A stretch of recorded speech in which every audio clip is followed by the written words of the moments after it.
Ever wanted to make an interactable villager or mob? Here's how. First of all, we need a mob, of course. So select whatever mob you like or whatever mob you want to be interactable. I'm just gonna use a wandering trader, but you can use a villager, a creeper, or you could even use your own dog. It doesn't matter.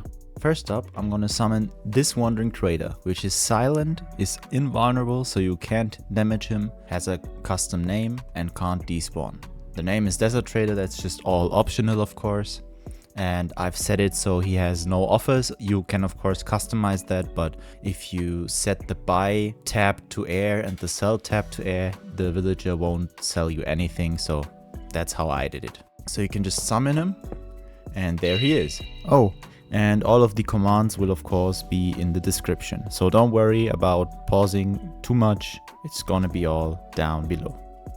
So what I did for the video for now is set a little sandstone border right here so the villager can't escape with these two command blocks. If anyone is interested, these are the commands. You can pause anytime, of course. So next up, what we need is a box that is bigger than his hitbox. You can activate hitboxes by pressing F3 plus B. And for that, we're going to use interactions. So for the interaction, we're just going to use this command. We're going to summon an interaction with a width of 1 block and a height of 2 blocks. So it's basically just 1 by 2 blocks tall, and it's gonna have a tag so we can use multiple interactions at a time, because maybe you're gonna have more than one entity you want to be able to talk with. So we're just gonna call it desert for now for this example, and that's it. So basically just activate it, and as you can see, there's our interaction. So now we want that the interaction actually does something when we right click it. So what we need are 3 command blocks. So let me show you. It's not too complicated, don't worry. For the first one, we're going to place it, and keep in mind that the arrow should always be facing upwards. And this command block is going to be on repeat and always active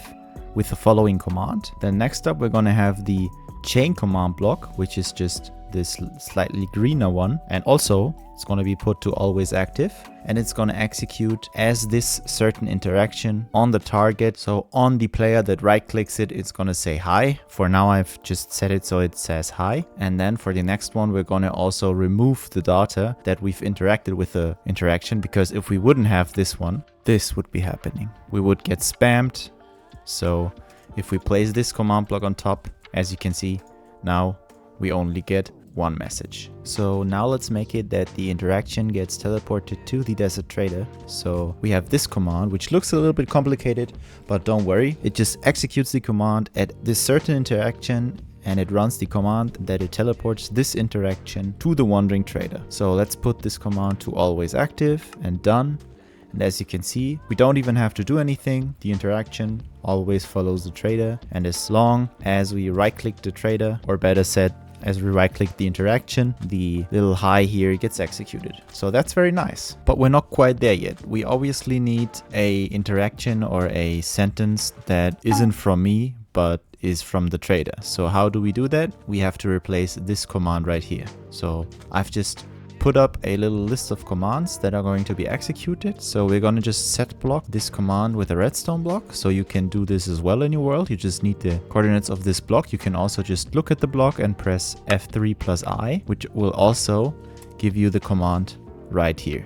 One thing I forgot to mention, of course, was that you have to change the diamond block to redstone block. So remember to do that. So now just replace this command with the setblock command and remove the slash. And now when we right click the trader, this will be switched to a redstone block.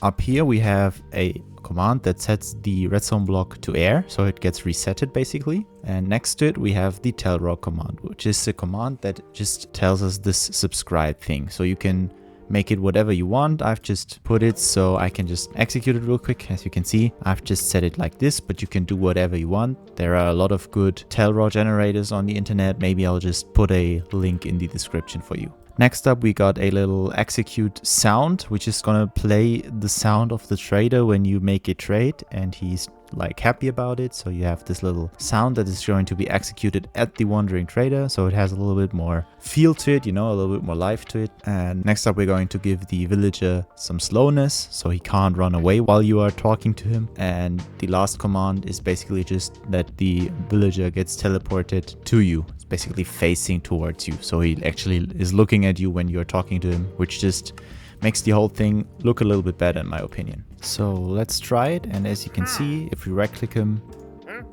it works as intended. So if I'll just position myself right here and you look to the right over there, you can see that the redstone block is going to be placed. So it all works out. So with these few command blocks you can actually make a interactable mob. So all you have to do is basically just change the size of the interaction box so it fits to your desired mob. As you can see with my villager, 2 blocks tall and 1 block wide. For a pig or a cow, for example, you would obviously have to switch these values around. It all depends on your desires. So that's it for today's video. I hope you liked it. If you liked it, make sure to leave a like and subscribe. And most important of all, stay curious.